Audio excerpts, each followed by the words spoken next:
Now to our other top story tonight at 10. If you own a smartphone, like 70% of Americans, your phone can locate you with pinpoint accuracy. That's right, this thing. It can be much harder, though, for police to find you when your life is on the line.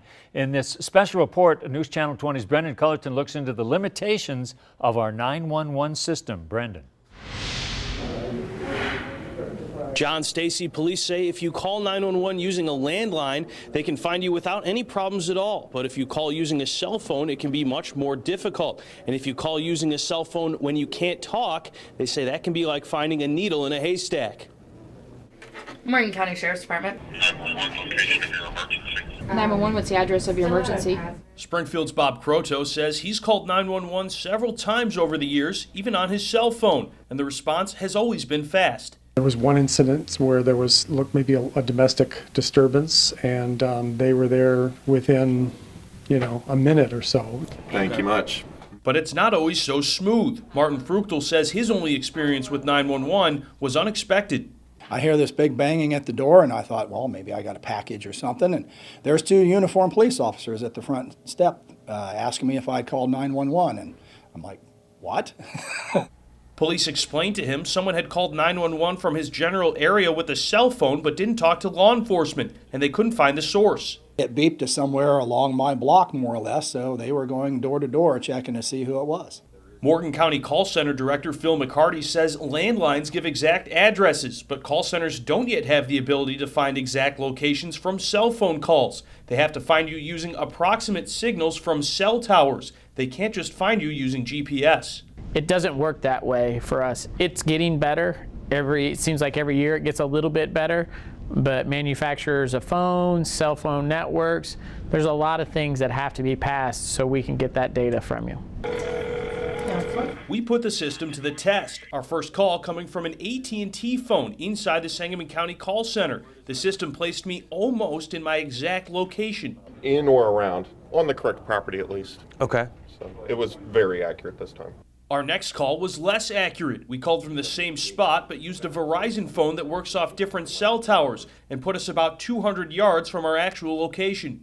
It's putting you on the other side of that field right there. If you were to look out that window and see the roadway over there, it's putting you just south of it, and you're actually right here. We tried the same tests in the Morgan County Center, which uses the exact same technology. One of our calls couldn't place us any closer than a cell tower on the other end of town. I don't want to say a needle in the haystack, but it's going to be difficult. We got a general idea of part of town, but it could be anywhere in the north section of town. That's a lot of looking. Our second call put us a little closer, but would still require a decent search if the caller couldn't talk to police.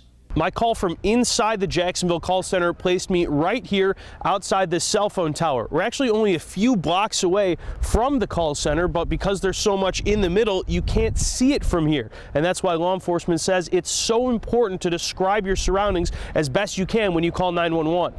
And what exactly are police looking for? Things that aren't usual. This is mile markers on the interstate. It's really important if you can tell us what mile markers or what you can see around you, or what general things that are maybe not ordinary that could help us identify the location of where you're at. Okay, sir, are you there? Police say many of these calls are accidental or unnecessary, but they have to send officers every time because there are cases where people simply can't talk to them. If they're having a medical issue, they're having an emergency situation, and we try to get them there as quick. As long as that signal's still there, we can try to find them. You always take the possibility of their phone going dead, and we lose that signal. That's when the limitations of the technology become a matter of life or death. That is a little discerning, but unfortunately that's just what you get with the technology. Fascinating there. Now, Brendan, we just saw the guy there say that he had some concerns there, but what concerns do police have about these kinds of limitations? John, police are also obviously concerned that these limitations might lead to not being able to find someone in time, but also these calls use up a lot of resources because then you have to call multiple officers out to a location, and then they have to spend time searching for something that might not be there because some of these calls are accidental or even pranks. And it seems to me that technology would catch up to this at some point. Is there anything you can do to try to make yourself easier to locate in an emergency? Dispatchers tell me a lot of that is paying attention to your surroundings and maybe even using GPS if you're on a trip so you know where you are at all times. And then if you encounter an emergency, you have a better idea of what to tell law enforcement. And while your phone doesn't normally send GPS coordinates to law enforcement, you can get apps that do so even if you don't talk to them. And we will have some information on how to find those on our website, newschannel20.com.